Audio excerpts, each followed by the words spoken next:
Hey guys, welcome back to SRE.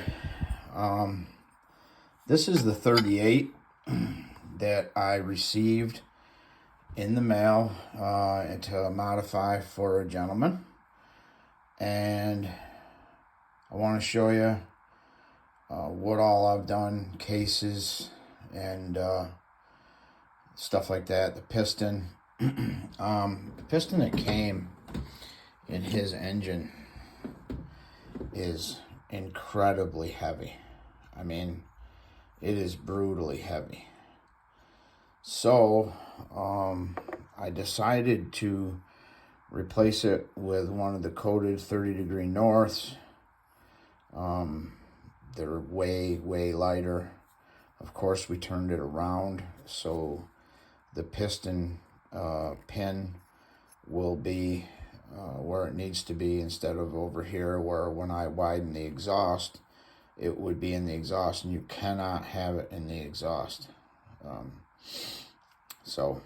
I turn it around and put it in, line it up with a transfer port, and I've never had a problem because there's no compression forcing the ring out yet.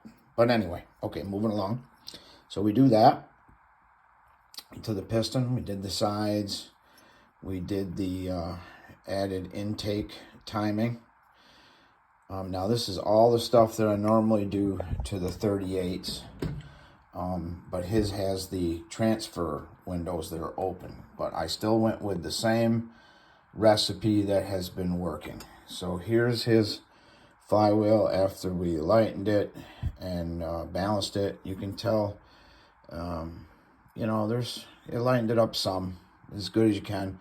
Most important thing was the balancing, I think, because of the RPMs that these turn. So here's the case. This is what I did to the cases. Just a small turbo port right up, and on this one a small turbo port, but on this side I had to open this up to match the cylinder.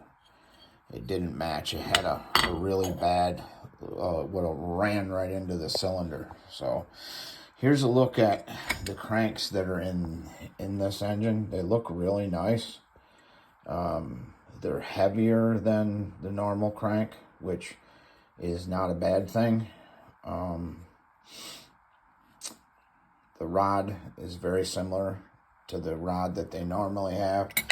This is one of my stroker cranks that I put in 38s all the time, this big stroker crank.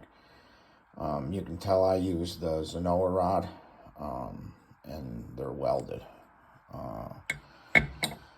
Let's see. It does have the problem, this case does, where the bearing is loose, just a slip fit in this side, the PTO side. So I'm going to stake the case when I put the bearing in, and I'll also use Loctite bearing lock for it, bearing and stud lock. I'll use that on it, and that'll help.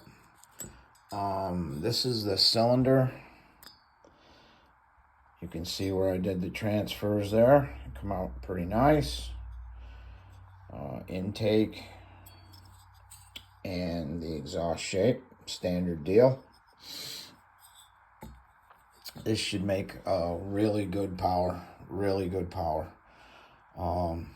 I had to just replace this. I'm not going to charge him. I'm not gonna. It's just I just don't want that in there. It's a freaking anvil. The thing is so heavy. And that's probably why the crank is heavy on the throws, but that's okay. We can handle a heavy crank, but we do not want a heavy piston on the end of that rod. We just don't want it. Okay, so I wanted you guys to get a look. I haven't modified his clutch yet, but I will.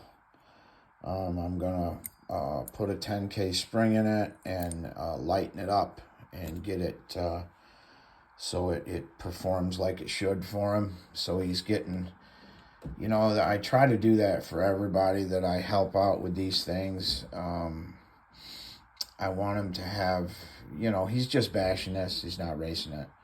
So just a good, solid, good running engine that he can depend on, that's better than his buddy's stock 38. So that's what we're doing. And the clutch is something that you have to do. You have to get rid of that 8K spring, and at least I think with my port timing numbers, that's when my engines start making power. So you don't want to have a low engagement on there. So screw it up. Okay, this is SRE, and I'm out.